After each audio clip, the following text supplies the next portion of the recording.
P D M نامی اتحاد عملاً ختم ہو چکا ہے اور دوبارہ اس کا بننا مشکل نظر آتا ہے۔ موجودہ وفاقی حکومت پی ڈی ایم کی نہیں بلکہ اتحادی یا اتفاقی حکومت ہے۔ شہباز شریف اپنے حکومتی اتحادیوں کے ہاتھوں بلیک میل ہو رہے ہیں۔ تاریخ کی اس ناکام ترین حکومت کا جلد از جلد خاتمہ کر کے اگر انتخابات نہ کروائے گئے تو نہ صرف مسلم لیگ نون کو شدید نقصان ہوگا بلکہ جس اتفاقی طریقے سے یہ بنی ہے اسی طرح یہ حکومت کسی اتفاقی حادثے سے بھی دوچار ہو سکتی ہے۔ ان خیالات کا اظہار سینئر صحافی اور تجزیہ کار سلیم صافی نے اپنے کالم میں کیا۔ وہ لکھتے ہیں کہ موجودہ حکومت کو میڈیا میں جب پی ڈی ایم حکومت کا نام دیا جاتا ہے تو افسوس ہوتا ہے کہ ہم میڈیا والے اتنے بے خبر اور نااہل کیوں ہو گئے ہیں، کیونکہ یہ پی ڈی ایم کی نہیں بلکہ اتحادی یا اتفاقی حکومت ہے۔ پیپلز پارٹی جو پی ڈی ایم کی دائی اور بانی جماعت تھی، پی ڈی ایم سے نکل چکی ہے اور دوبارہ کبھی شامل نہیں ہوئی۔ اے این پی بھی اس کا ساتھ چھوڑ چکی ہے۔ اسی طرح ایم کیو ایم اور بہپ پارٹی بھی اس حکومت کا حصہ ہیں اور وہ دونوں کبھی پی ڈی ایم کا حصہ نہیں رہیں۔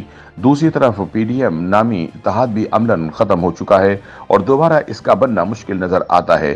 یہی وجہ ہے کہ گزشتہ ایک سال کے دوران اس کا سربراہی اجلاس تک منعقد نہیں ہو سکا بلکہ کئی جماعتوں کے سربراہوں کی مولانا سے بات چیت بھی بند ہے۔ پی ڈی ایم کے سینئر نائب صدر آفتاب احمد خان شیرپاؤ تھے جب شہباز شریف، مولانا اور زرداری کو بتایا گیا کہ عمران خان کی ناقابل برداشت حرکتوں کی وجہ سے ان کی سرپرستی کا سلسلہ ختم ہو چکا ہے اور اقتدار کا دروازہ ان کے لیے کھل گیا ہے، تو ایک دوسرے پر شدید برہم مولانا اور زرداری تو اچانک اور پراسرار طور پر بغل گیر ہو گئے، لیکن مولانا نے حکومت سازی کے لیے پی ڈی ایم کا سربراہی اجلاس بلانے کی زحمت بھی گوارا نہیں کی۔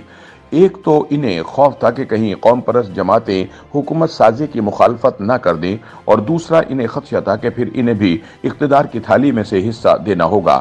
سلیم صافی کہتے ہیں کہ اقتدار کے لیے وزارتوں، عام مناصب اور حتیٰ کہ بیوروکریٹ عہدوں کی تقسیم پی ڈی ایم کے پلیٹ فارم پر نہیں بلکہ چار لیڈروں چودھری شجاعت، شہباز شریف، زرداری اور مولانا کے درمیان ہوئی، لیکن آفتاب شیرپاؤ، محمود خان اچکزئی اور اختر جان مینگل سے پوچھا بھی نہیں گیا۔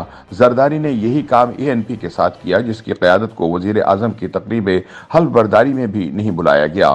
اسی طرح مولانا نے اپنے سینئر نائب صدر آفتاب شیرپاؤ یا محمود خان اچکزئی کو وفاقی حکومت میں کوئی حصہ نہیں دلوایا۔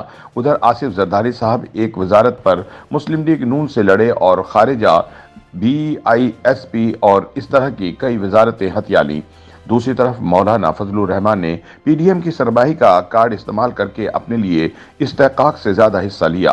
ابتدا میں انہیں مذہبی امور اور قومی اسمبلی کے ڈپٹی اسپیکر کے عہدے دیے گئے، لیکن وہ ہر صورت امیر محکموں یعنی ہاؤسنگ اور مواصلات لینا چاہتے تھے۔ چنانچہ انہوں نے احتجاج کیا، جبکہ زرداری اور شہباز شریف پر دباؤ ڈالنے کے لیے فوری انتخابات میں جانے کا مطالبہ بھی کر دیا۔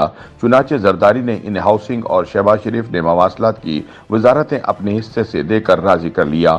ایم کیو ایم چونکہ عمران خان کے ساتھ اتحاد بالجبر پر مجبور کی گئی تھی اور ادھر بارگیننگ کر کے آ رہی تھی، اس لیے اس نے بھی اچھی بارگیننگ کر کے اس مرتبہ تگڑی وزارت اور سندھ کی گورنرشپ لے لی۔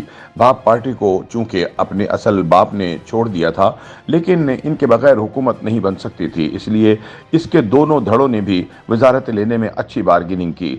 سلیم صافی بتاتے ہیں کہ بی این پی مینگل اب کی بار ایک تو شامل ہوئے بغیر بلوچستان کی حکومت سے مستفید ہو رہی ہے اور دوسری طرف مرکز میں بھی حصہ لے لیا ہے، لیکن تینوں پٹھان اسفندیار ولی، محمود خان اور آفتاب شیرپاؤ ضد اور یاری دوستی کی وجہ سے حکومت کو سپورٹ تو کر رہے ہیں لیکن حکومت کا حصہ نہیں ہیں۔